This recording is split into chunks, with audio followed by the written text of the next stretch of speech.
Panorama group, जो सोचता है वो करता है। आपके अपने सपनों का आशियाना।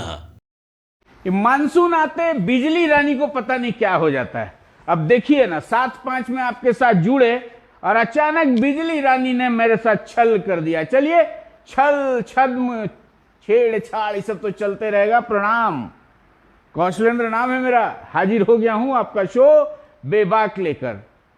हाँ, छोड़ना नहीं है भाई, बताना है।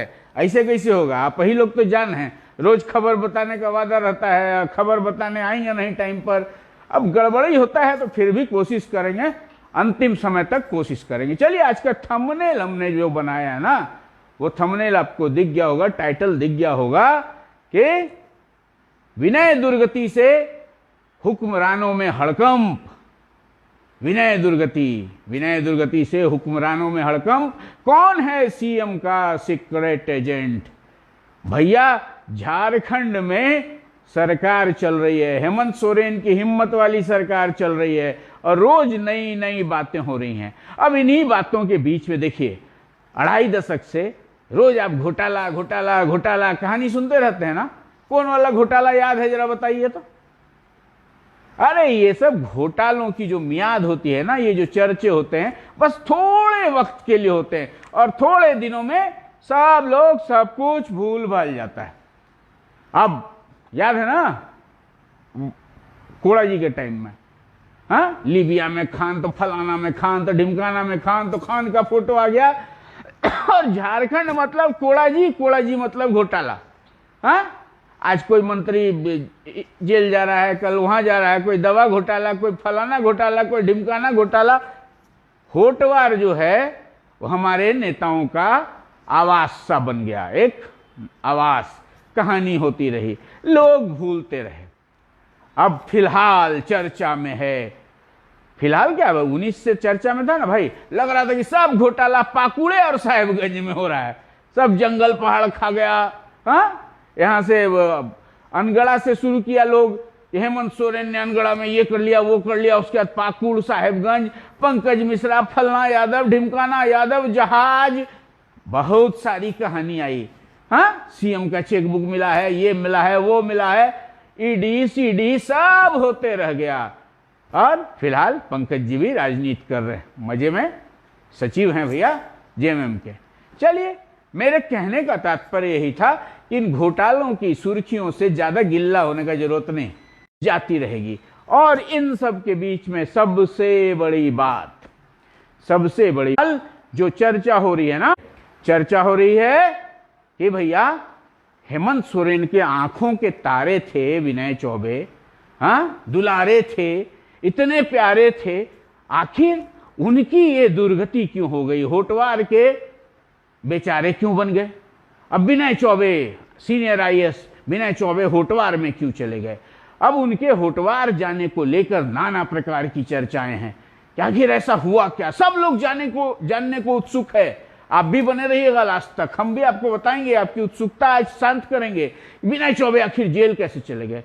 विनय चौबे हेमंत सोरेन के एकदम खासम खास, अरे भैया सीएम आवास के बगल में रहते थे और उसके बाद जहां भी मुख्यमंत्री जाते थे वहां एकदम बगलिया की कुर्सी पर बैठते थे, और उनको एसीबी ने जेल भेज दिया। परम आश्चर्य, घोर आश्चर्य। लेकिन आश्चर्य मत करिए, अभी मैंने बात की थी ना घोटालों की। अब घोटालों में जब एक समय चारा घोटाला का उदय हुआ था ना, चारा घोटाले का उदय हुआ था तो उस समय एक विसिल ब्लोअर थे, बहुत नाम हुआ था उनका, एक मानिंद पत्रकार हैं झारखंड के। हालांकि दावा बहुत लोग करता है कि हम उजागर किए, लेकिन वो थे रजत कुमार गुप्ता। युवावस्था में रजत कुमार गुप्ता ने फॉर्डर स्कैम का जो फोड़ा था ना, उसको फोड़ दिया था।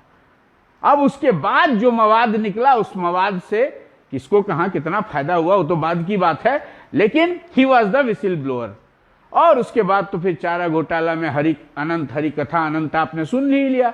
लालू जी को जेल, फिर जगन्नाथ मिश्रा जी जेल, फिर बेल, कहानी खत्म। और उसके बाद अब लालू जी चारा की जगह लैंड फॉर जॉब में फंसे हुए हैं। समझ रहे हैं ना मामला? इसी तरह कहानी आगे बढ़ती रहती है। लेकिन आज चर्चा मैंने की रजत कुमार गुप्ता की। आज चर्चा कर रहा हूं घोटालों के मियाद की। तो क्योंकि रजत कुमार गुप्ता ने फिर एक विसल बजा दिया है। रजत कुमार गुप्ता ने वो राज खोल दिया है कि आखिर विनय कुमार चौबे की दुर्गति क्यों हो गई।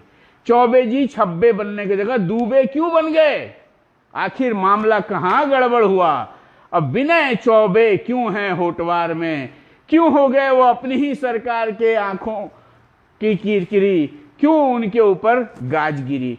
अब विनय चौबे के ऊपर गाज क्यों गिरी, ये बताया है चारा घोटाले को उजागर करने वाले पत्रकार रजत कुमार गुप्ता ने। उन्होंने अपने अखबार में एक खबर लिखी है कि दरमियान जो कुछ हुआ था उन्हीं चीजों को संदर्भित करते हुए, देखते हुए उन्होंने जो खबर लिखी है, उस खबर के मुताबिक विनय चौबे गोत्र परिवर्तन के मूड में थे। जी हां, गोत्र परिवर्तन के मूड में थे और विनय चौबे के गोत्र परिवर्तन की सूचना सीएमओ तक पहुंच गई थी। मतलब सीएम हेमंत सोरेन का तंत्र अब इतना मजबूत हो चुका है, झामुमो का तंत्र इतना मजबूत हो चुका है कि अब दो नाव की सवारी करने वालों की खैर नहीं। अब गोत्र परिवर्तन के लिए चौबे जी दिल्ली के दौरे पर गए थे। दिल्ली के दौरे पर जाकर वहां पर उन्होंने कुछ मठाधीशों से, महंतों से मुलाकात की थी। अब दूसरे गोत्र के महंतों से, मठाधीशों से चौबे जी की मुलाकात की खबर सीएमओ तक आ गई और सीएमओ ने बस अपने तंत्र को कर दिया, दे दिया मंत्र, पकड़ो। अब चौबे जी से हो गई कहानी की शुरुआत। ये चौबे जी अकेले नहीं थे इसमें भैया, 20-21 से चल रहा है ना शराब नीति का मामला। सलाहकार नियुक्त करेंगे तो छत्तीसगढ़ से ये आएगा, वो आएगा, इनको एपी सिंह की कमेटी बनी, जांच करिए क्या हुआ, छत्तीसगढ़ की उत्पाद नीति सही थी कि नहीं थी। अरे कोई उत्पाद नीति छत्तीसगढ़ वाली बहुत सक्सेसफुल है ऐसा थोड़े। तो उस समय भी छत्तीसगढ़ के कारोबारी यहाँ आए थे जब अर्जुन मुंडा का जमाना था। ये सब चलते रहता है। शराब तो खराब है भैया, उसमें जुगाड़ होगा ही ना। वो दिल्ली वाले कारोबारी हों चाहे रांची वाले कारोबारी हों, सब अपना जुगाड़ लगाते हैं। अब इसमें था कि विनय बाबू जो है, विनय बाबू अपने हुक्मरानों को छोड़, उन्हें कुछ डाउट हुआ होगा, इधर उधर हुआ होगा, विनय बाबू दो नाव की सवारी करने लगे। पड़ोसी से भी कुछ सहयोग मिला। पड़ोसी की तो खैर राजनीतिक दुर्गति हो चुकी है। अरे सुदेश बाबू उनके पड़ोसी हैं, सुदेश बाबू पड़ोसी, अब पड़ोस में विनय बाबू। अब दोनों तरफ सोच रहे थे अगर ऐसे होगा तो ऐसे हो जाएगा, वैसे होगा तो वैसे होगा। अब वैसे वैसे तो कुछ हुआ नहीं। हेमंत सोरेन को मिल गया जनमत प्रचंड, फिर आ गई सरकार और विनय बाबू फिर लगा दिए गए किनारे। धीरे धीरे आपने देखा होगा जिस तरह बगल में बैठे दिखते थे उसी तरह दूर होते गए और दूर होते गए। दूर होने के बाद जो कहानी आप देख रहे हैं, मतलब शराब घोटाले में ऐसी भी जिस तरह से धड़ धड़ एक के बाद एक विनय चौबे और उसके बाद फिर उत्पाद आयुक्त को कल अमित प्रकाश को गिरफ्तार किया ना, रिटायर्ड उत्पाद आयुक्त जो वसूली करते थे।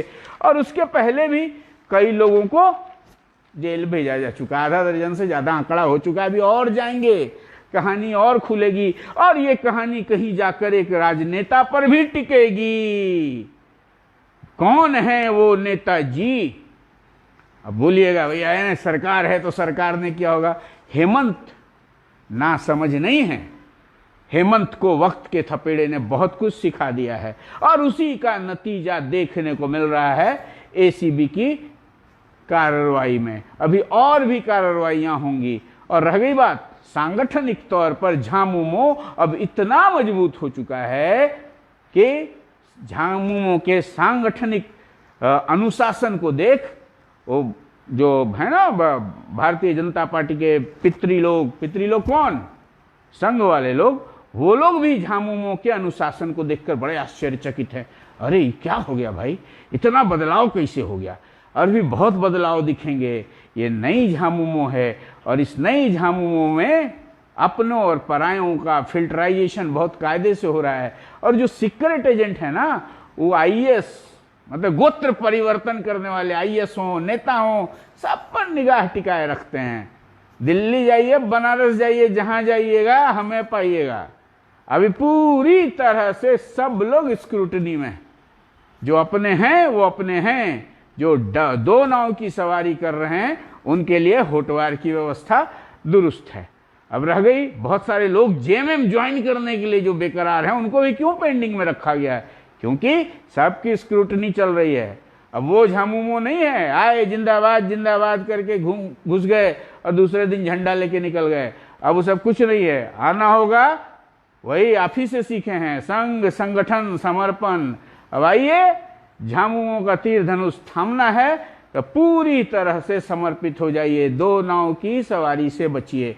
अब ये दिल्ली के दौरे पर जाने वाले हुक्मरानों को हवाई अड्डा जाने से पहले 4 बार सोचना होगा, कहीं विनय दुर्गति ना हो जाए। चलिए, और क्या क्या होगा सब पर हमारी निगाह बनी रहेगी। विसिल ब्लोअर ने एक नया विसिल बजाया था तो सोचा आज आपको बता ही दे। कुछ बाधा आई लेकिन सब ठीक है, सब ठीक ठाक है। देखते रहिए न्यूज हाट, और अब तक आपने न्यूज हाट को सब्सक्राइब नहीं किया है तो यूट्यूब पर सब्सक्राइब कीजिए, फेसबुक पर देखते हैं तो हमारे पेज को लाइक कीजिए, फॉलो कीजिए, और याद रखिएगा जेल जाने वाले आईएएसओं की तादाद भी बढ़ेगी और गोत्र परिवर्तन के लिए तड़फड़ा रहे हुक्मरानों की गिनती भी बढ़ने वाली है। अब उस गिनती में जो धरे गए वो तो गए, जो नहीं धराएंगे उनका चलेगा। खैर ये सब बदलते रहता भाई, पॉलिटिक्स में गोत्र परिवर्तन कोई अलग चीज नहीं है। ब्यूरोक्रेट को भी पॉलिटिशियन से दूर मानकर मत चलिए। हाँ, लेकिन हेमंत सोरेन की जो स्क्रूटनी है ना, उस स्क्रूटनी से अब संभल के रहना होगा सबको। जोहार।